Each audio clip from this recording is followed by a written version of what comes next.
The question is how to lead a thriving team, not any team. We don't want mediocre teams. We want thriving teams, which means that people on the team feel like they're personally thriving, but also you as a team, as a unit, are thriving. And there are two main factors that will determine how well your team functions.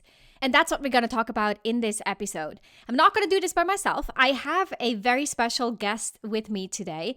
It's Kirsten Moorefield, who is the co-founder and COO of Cloverleaf.me. Kirsten spent countless hours with hundreds of teams, from startups to Fortune 100s, observing a clear pattern between the happiest and most effective people.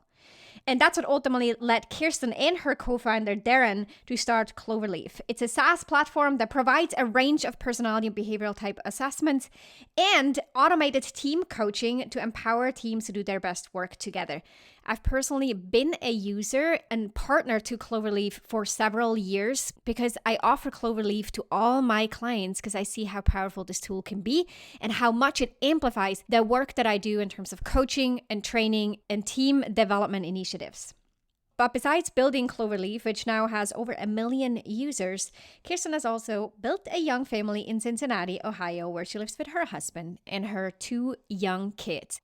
Kirsten is one of those people who has seen a lot of research around team building and what makes teams great. And she also sees data and has hands-on experience working with hundreds of teams. So she has a tremendous amount of insight. I'm very excited to have this conversation with her today. Let's dive in. Here's the question. How do you successfully transition into your first official leadership role, build the confidence and competence to lead your team successfully, and establish yourself as a respected and trusted leader across the organization?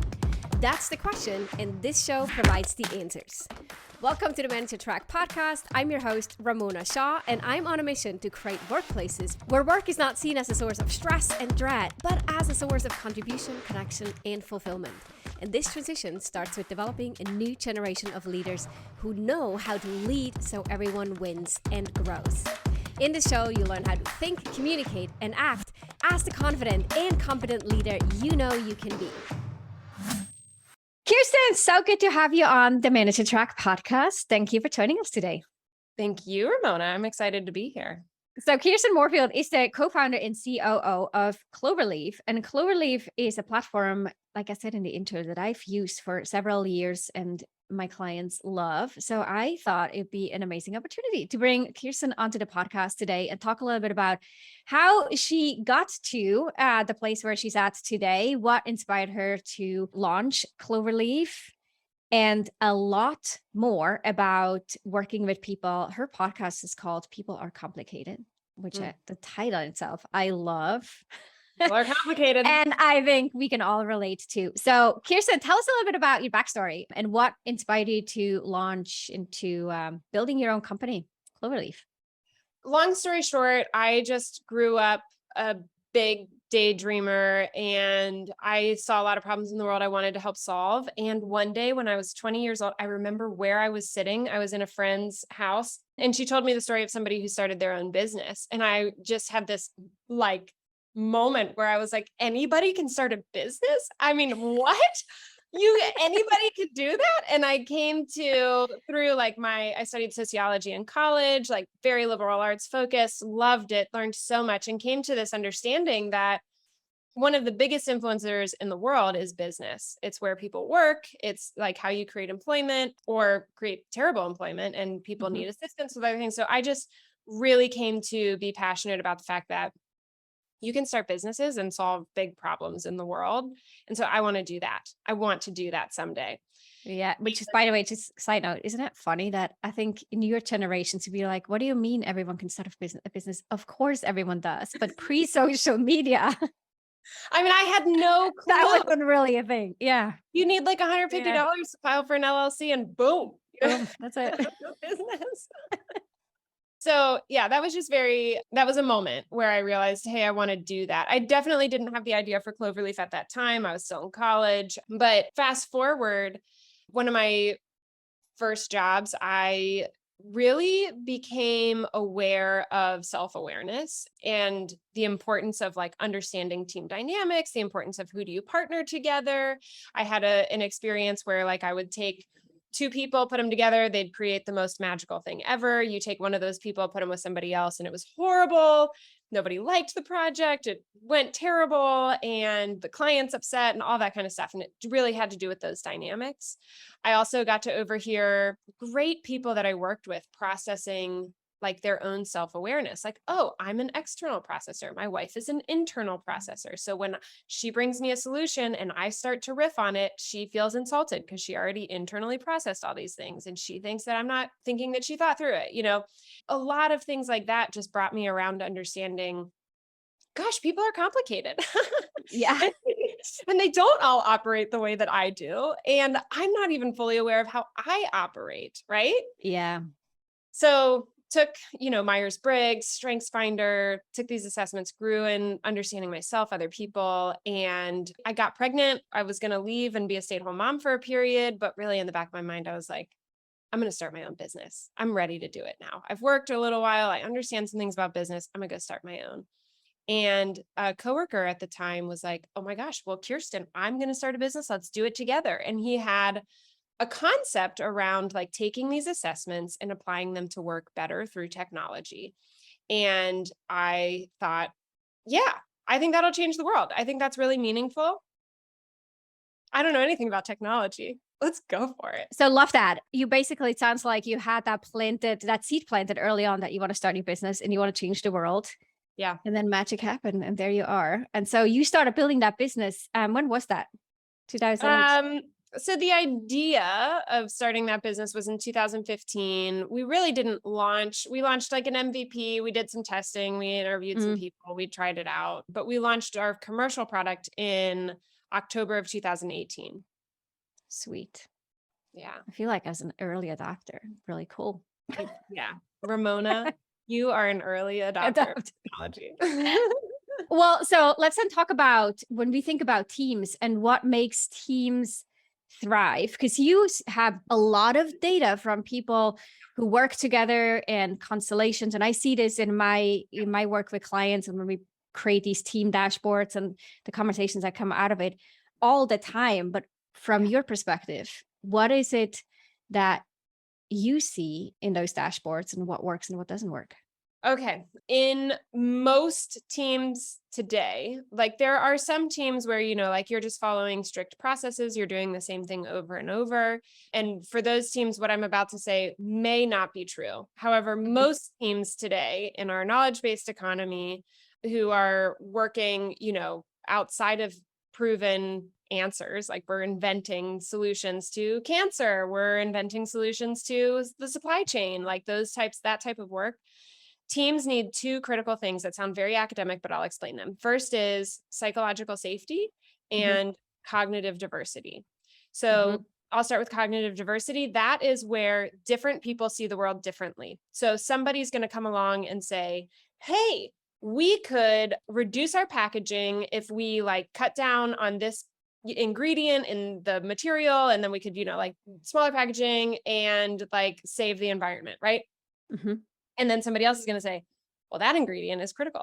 And did you think about it from this perspective? And I think we also need to consider, and they're going to be like deeply questioning, and they're going to be thinking about like, well, in the past, we've done these things and it didn't work for these reasons. And they can come across as like maybe a naysayer to that solution-oriented person, but they're actually a critical piece of that team because you can't do something that is proven to not have worked before, right?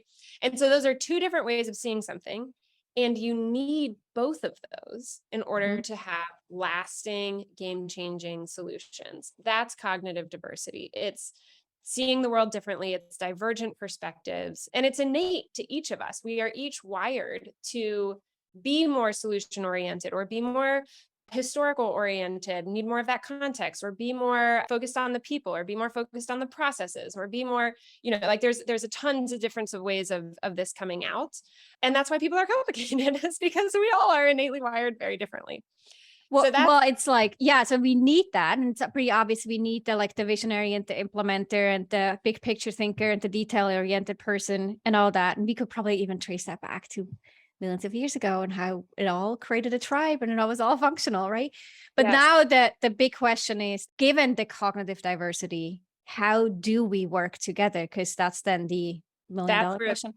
yeah, that's the million dollar question. And that's where the psychological safety comes into play.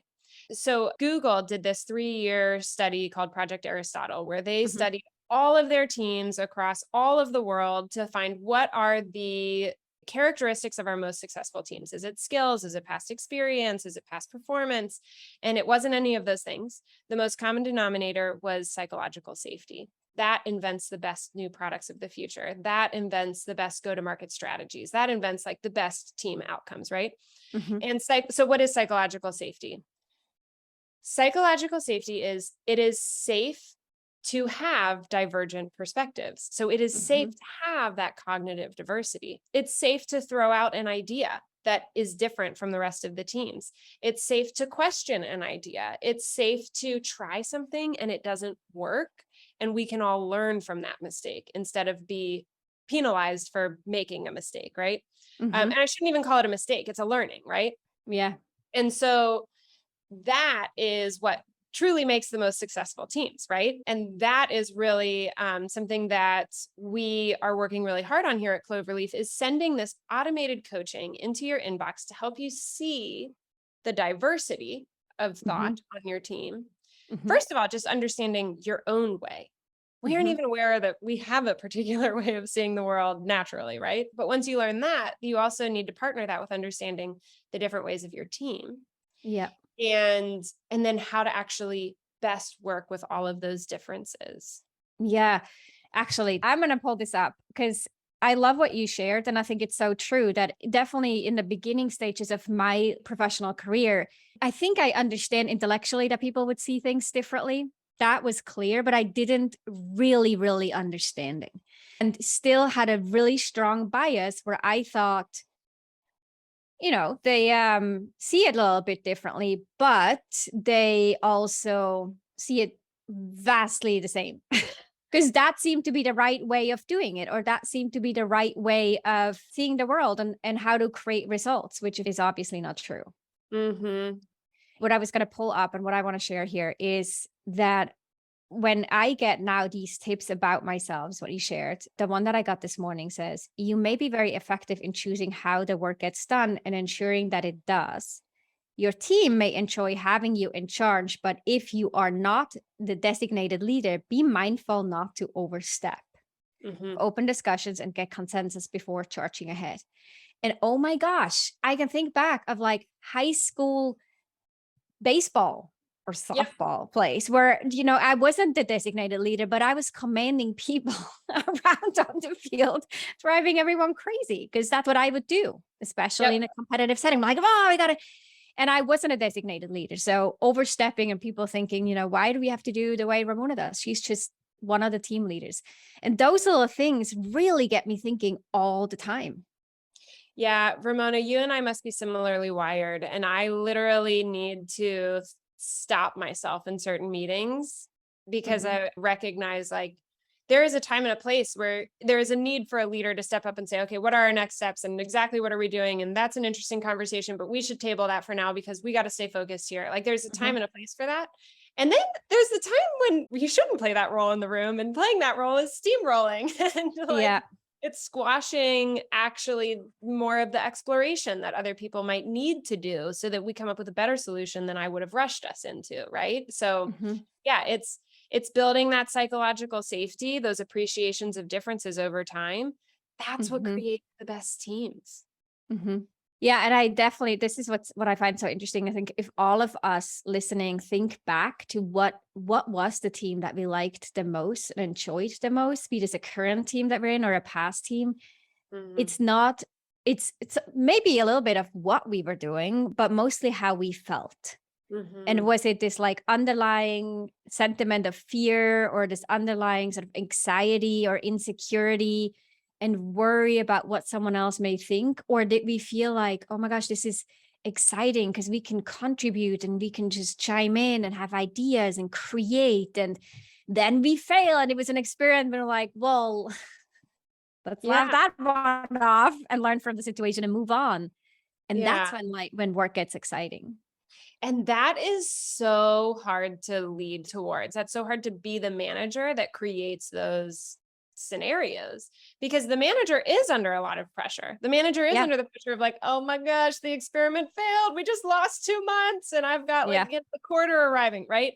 And so like, how do you manage through those scenarios? And it requires really deeply understanding your people, what motivates them, what they need, and balancing that with also your understanding of the bigger picture and what the organization needs and the goals. Yeah. So someone listening who has a team, let's say 4 people on a team, really resonates with this idea. Yeah, I do want to create psychological safety. And I see the importance of having this cognitive diversity. Mhm. And yes, this seems really hard, Kirsten. So tell me what to do. What are some tactical ways? You can go start a free trial on Cloverleaf and take some free assessments and start getting coaching on your teammates. 100%. Mm-hmm. And I don't just say that as like a sales plug. That's literally what we are building this for. But also I think, aside from that, anybody can stop and ask for feedback. I think one of the most helpful things that I do, I actually learned this from somebody I manage. She brought it to me and now I do it with all my direct reports, which is once a quarter, we'll just take an hour, we'll go for a walk and we'll talk about what can I start doing to better support you? What can I stop doing to better support you? And what can I continue doing to be the best for you? And actually, she started it with, as a leader, I would be failing you if I didn't make a change.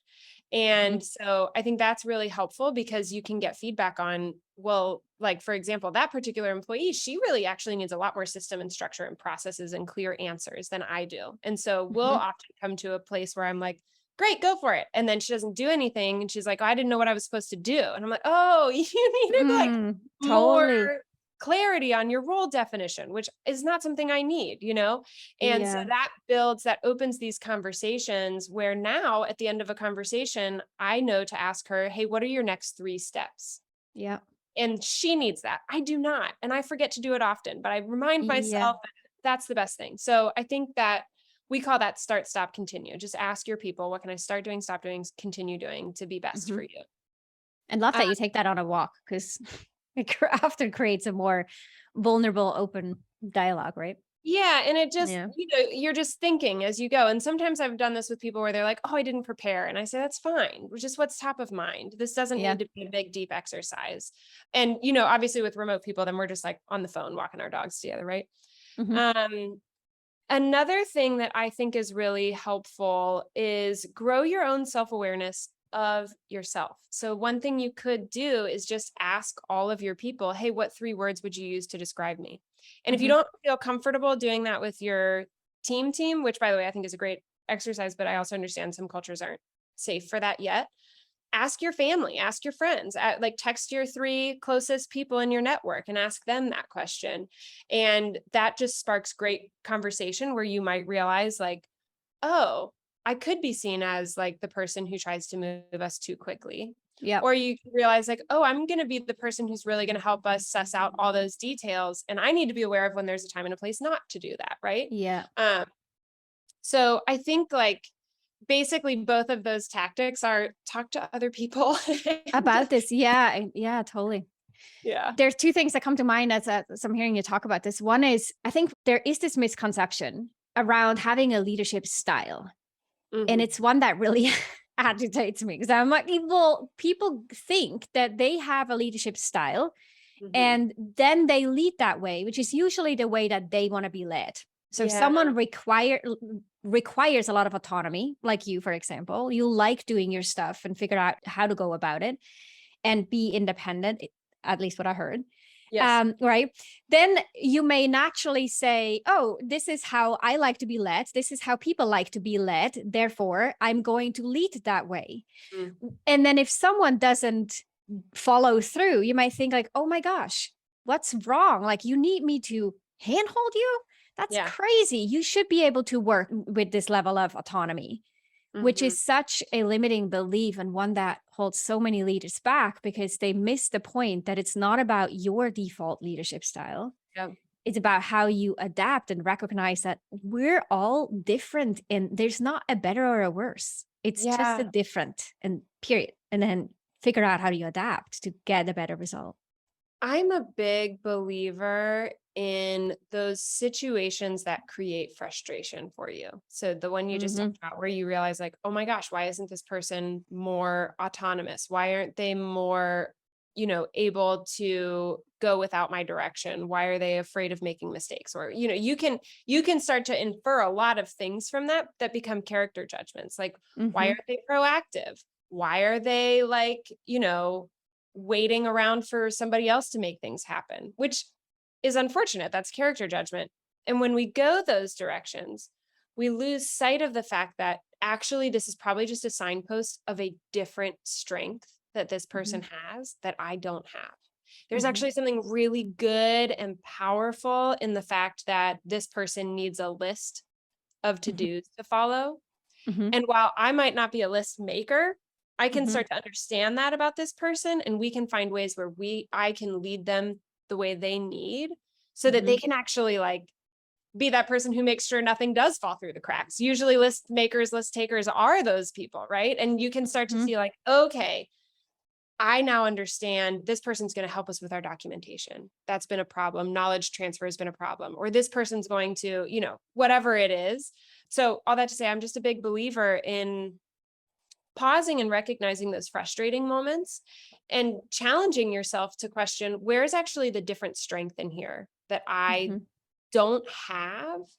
And that's why we are missing each other, but we have an opportunity to come together and create even stronger team dynamics. You said at some point that those things that trigger us may also be things that could make us feel threatened to some extent because we feel like, oh, I don't have that, especially if it's something that we internally feel where we feel like we have a lack in. I mean, I've heard lots of smart people say this, but you should always try to hire people who are smarter than you. Mm-hmm. And that definitely requires psychological safety because, some of us are in cultures where we think we need to be the one with the answers, but Mm-hmm. that is so, so limiting to your leadership potential Mm-hmm. because you can only go so far on your own. And if are the one who has to have all the answers, you're actually like, you need to be behind your people, pushing them forward with all your answers. But if you can learn to accept like, okay, I may be intimidated by the fact that this person's going to be so much better at doing my job than I ever was, but that's actually a benefit because now I get to lead them through this, right?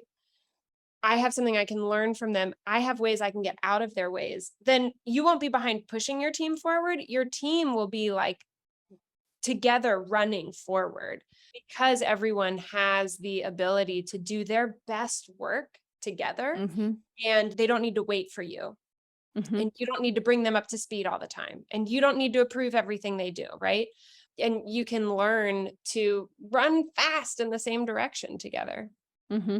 Yeah, so really appreciating those differences and looking upward and forward instead of thinking, oh, that's my scope, and if someone else does it better than me, then what am I left to do? Yeah. Right? So that requires a bit of a mindset shift of, oh, Yeah. look forward, look how you can contribute more and increase your scope. And Mhm. that's actually what gets you to a better place in terms of your own leadership growth. Yeah. If you're ever thinking, gosh, what will I be left to do? Like, don't worry about it. There's tons of work for leaders. Like it's But actually, oddly, yeah. that's a thing that a lot of people have running in the back of their minds. They may understand taking a step back. Yeah, it doesn't make sense, but yet still it's the worry that I have every day or, once a week. Yeah. Yeah. And And it's real. I think culture plays a lot into that. And we are all, I don't want to say victim, but like, we are all in the cultures that we are in. And we all are responsible for the cultures that we're in. So Mhm. even if you are in a culture where it is usually seen as threatening when someone else is smarter than you, like that is beyond your control. However, Yeah. you do have influence over that to be the model in the room saying, that is a fantastic idea. I didn't think about that. And I'm really grateful you brought that up. Yeah. And that starts to create space where other people say, oh, it's okay. It's Yeah. okay for us to explore together. Yeah. Yeah, totally. Just to close that loop earlier, when we talked about the two things that came to my mind, the second thing that I meant to add there is you said an actionable thing to do would be to really increase your self-awareness, right? Learn more about your natural tendencies. And one of the things that I find really useful is to create a user guide, or they're also referred to as readmes, where people not only do this internally, right? Thinking about themselves and what their default behaviors are or how they're wired, Yeah. but also they write it down and then Mhm. are able to create a document. And there are a range of different formats to this, but somehow make it explicit so that they can share it with others and fast track the process of getting to know each other so other people don't have to figure it out through Right. trial and error and trying to understand who you as a manager or as a coworker function. But you've done the self-reflection. Mhm. I'm naturally wired to have, ambitious visions, Mhm. but may not always think about the details. Mhm. And to be able to communicate something like this, not only to me expresses a high degree of leadership competence and presence and self-awareness overall. It creates this environment of psychological safety, or is one of the signs, but also just makes relationships so much easier. Yeah, it does. And when we are aware of those things in ourselves and we can accept them and we can communicate effectively about them, we are so much more powerful and we are so much more freed up to bring our value to the world. Like, one Mhm. of the powerful things about understanding about how you're wired is that what you most enjoy doing, those are the things you are also best at and that the world Mhm. most needs from you. So as a leader, when you can start to understand those things and accept those things, Mhm. you can then start to, one, just be more satisfied, but two, like truly be more effective and create this safer place where your people can start to have these conversations about, oh, here's what I'm best at. And here's how I would actually prefer, like, getting information. And I understand that's different than your style. And so let's talk about how might we go about this more effectively together. Mhm. 100%. You have a podcast, like we said in the beginning, it's called People Are Complicated.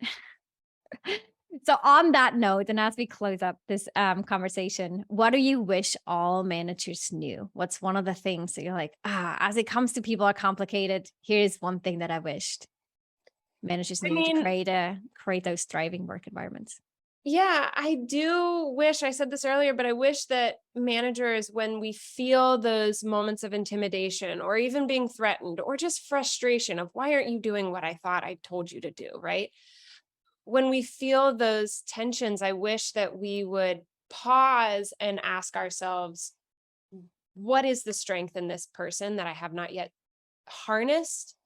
I love Brené Brown. She has this quote about leadership. I forget exactly how it goes, but it's something like leaders are the people who see the potential in others and have the bravery to bring that out of them, right? Mhm. It's so when you can pause and take that moment of tension and turn it into, well, curiosity about their strength, that is you seeing their potential and helping Mhm. them grow beyond what they even know they're capable of.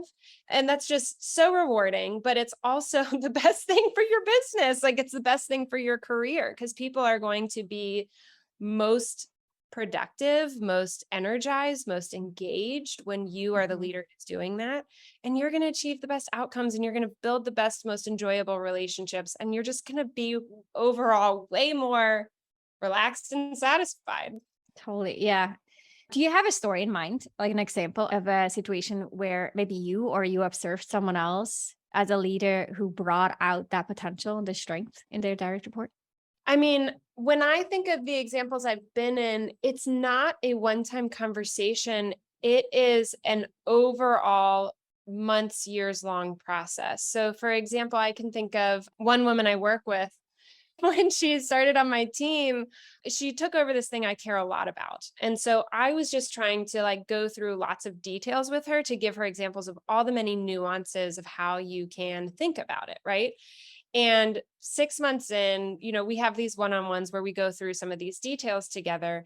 Basically, she says, like, I feel really micromanaged and stressed by this. You've been training me in this for months, and I feel like you can let go now. And I was like, Mhm. oh, I thought I was like helping you see that there's a million different problems that can come up. I really did not mean to be in your way. Okay. And so I stepped back which was a risk to me because I really care about this aspect of what we do. But she needed that. She needed me to get out of the way. And what she ended up doing is she created this whole analytical process of how to do something that's actually quite creative and like it's more art than science. And I never saw how you could create a scientific methodology to it, but she did that, rocked it, increased our velocity significantly.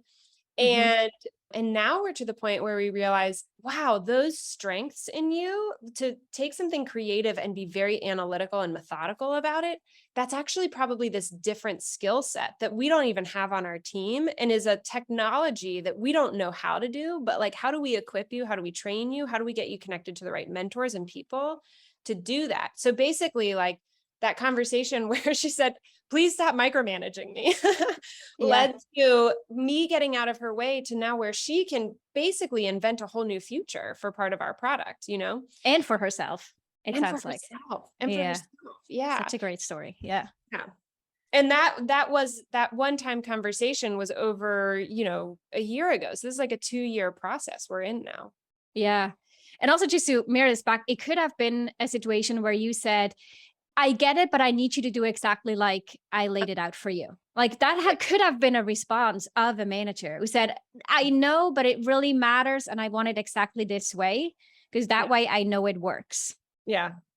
But you had the self-awareness to realize like, oh, wow, I'm holding someone back. I'm holding something back. Oh, it was But so imagine that didn't happen. Yeah. It was very uncomfortable because like it was outright conflict. And I was so grateful that she felt safe enough to say that to me. But I also did definitely have to like come back to her later. Like I needed to go away and process it to then come back and respond of like, okay, here, like, thank you for sharing. Here's my perspective. And like, here, let's move forward, you know? And then I also did need to be aware, like, it's a risk and she might fail, but like, we'll all learn from that. And she didn't fail. She blew me out of the water. But like, if she had, even if she had, that's okay. Like, that's part of the process too. Yeah. So with that, like, I hope that serves as an inspiration for people listening to think about their direct reports and in which ways there's maybe a way to lean into the discomfort, to let them do things their way, to look at what they're coming up with and what specific strength you can leverage that way, even if it feels uncomfortable. Yeah. It's uncomfortable. Yeah. That's where growth happens. It is.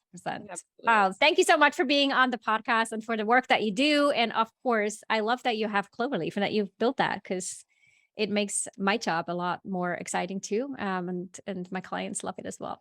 Well, thank you, Ramona. I think the work you're doing is fantastic. I probably said this to you on our podcast, but when you impact leaders, you have ripple effects that are huge. And so thank you for the work you do because you are indirectly impacting tons of lives by helping leaders unlock the potential in their people and be themselves healthier, happier leaders, but also like the ripple effect that creates. It has a huge impact. Yeah, totally. I think it's the leader's responsibility, right? Because it's not the privilege, but it's a responsibility because of the ripple effect that they have. It's only them in their way, or they're only the ones who are paving the path forward as well. Yep. We will link to Cloverleaf in the show notes. We will link to your podcast and our podcast episode in the show note. Is there any other place? I'm pretty busy building the business, but I'm occasionally active on LinkedIn. So you can find Kirsten Moorefield on LinkedIn. And I share my thoughts on leadership and doing our best for our people there. Awesome. We'll link to that too. Thanks so much for being on. Thank you, Kirsten. Ramona. See ya. If you enjoyed this episode, then check out 2 other awesome resources to help you become a leader people love to work with. This includes my best-selling book, The Confident and Competent New Manager, which you can find on Amazon or at ramonashaw.com/book, and a free training on how to successfully lead as a new manager. You can check it out at ramonashaw.com/masterclass. These resources and a couple more you'll find in the show notes down below.